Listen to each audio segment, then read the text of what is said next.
చరా గారు, పాలమూరు ముద్దుబిడ్డ, రాష్ట్ర ముఖ్యమంత్రి, మనందరి ప్రియతమ నాయకుడు శ్రీ రేవంత్ రెడ్డి గారు,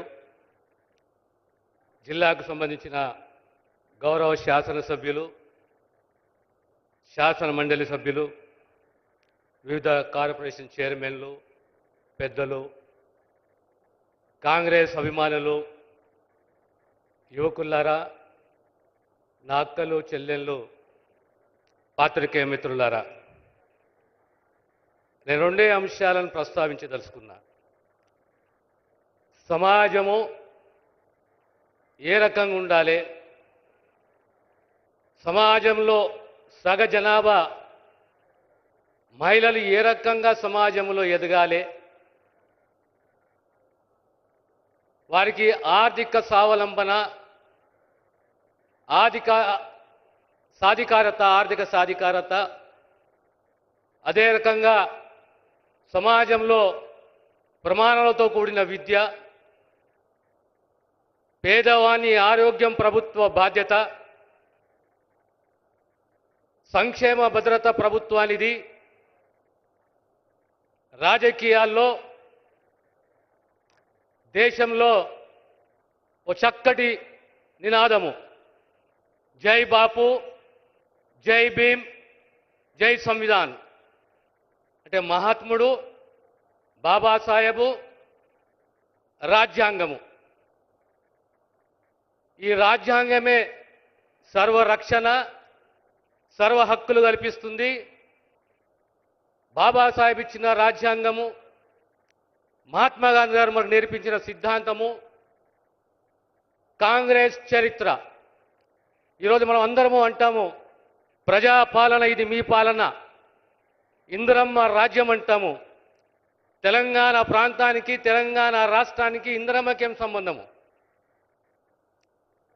తెలంగాణ సమాజంలో ఏదే అవసరాలు ఉన్నాయో, ఏ గ్రామానికి పోయినా, ఏ గ్రామాన్ని సందర్శించినా పేదవానికి ఇంటి స్థలము, ఇల్లు, ప్రభుత్వ భూములు, సుమారు 25 లక్షల ఎకరాల భూమి తెలంగాణ ప్రాంతంలో పంపకం చేసిన చరిత్ర ఇందిరమ్మ పేరు మీద కాంగ్రెస్ ప్రభుత్వానికి, కాంగ్రెస్ పార్టీది.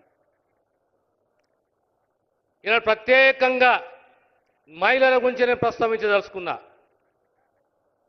ఆనాడు వెలుగు కార్యక్రమం, రాజశేఖర్ రెడ్డి గారు వచ్చిన తర్వాత పావులా వడ్డీ,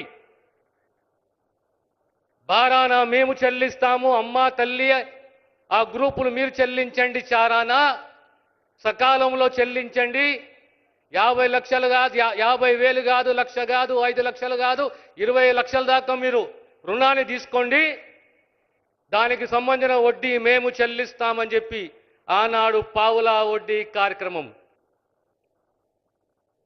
ఆనాడు బీమా పథకం,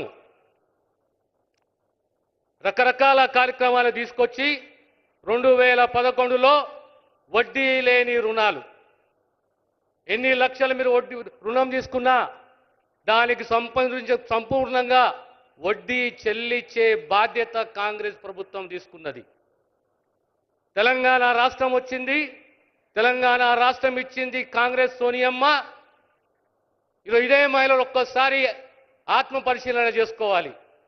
ఇదే వడ్డీ లేని రుణాలు 9.5 సంవత్సరాలు 114 మాసాలలో మీకు ఎన్నిసార్లు వడ్డీ లేని రుణాలు వచ్చినాయి?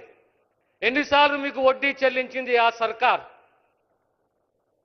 ఎప్పుడు కూడా సకాలంలో వడ్డీ చెల్లించలేదు, ఎప్పుడు వడ్డీ పైసల గురించి ప్రస్తావించలేదు. కానీ కాంగ్రెస్ ప్రజాపాలన రేవంత్ రెడ్డి గారు సర్కార్ వచ్చిన తర్వాత ఈనాడు మళ్ళీ తిరిగి వడ్డీ పైసలు సకాలంలో 18 మాసాలలో 2 సార్లు 3 సార్లు వడ్డీ పైసలు చెల్లించిన చరిత్ర కాంగ్రెస్ది, రేవంత్ రెడ్డి గారిది. ఆనాడు బీమా పథకము లేదు, బీమా భద్రత లేదు, ఆమ్ ఆద్మీ బీమా లేదు, ఎలాంటి బీమా పథకం మహిళలకు సంబంధించి లేదు. కానీ మళ్ళీ కాంగ్రెస్ సర్కార్ వచ్చిన తర్వాత లోన్ బీమా, ప్రమాద బీమా లోన్ బీమా ఎంత 2 లక్షల రూపాయలు, ప్రమాద బీమా ఎంత 10 లక్షల రూపాయలు. అంటే 9.5 సంవత్సరాలు ఎక్కడ కూడా బీమా ప్రస్తావన రాలేదు, వడ్డీ లేని రుణాల ప్రస్తావన రాలేదు. కాంగ్రెస్ ప్రభుత్వం వచ్చిన తర్వాత ఇదే మహిళలకు గ్రామీణ ప్రాంతమే కానీ పట్టణ ప్రాంతమే కానీ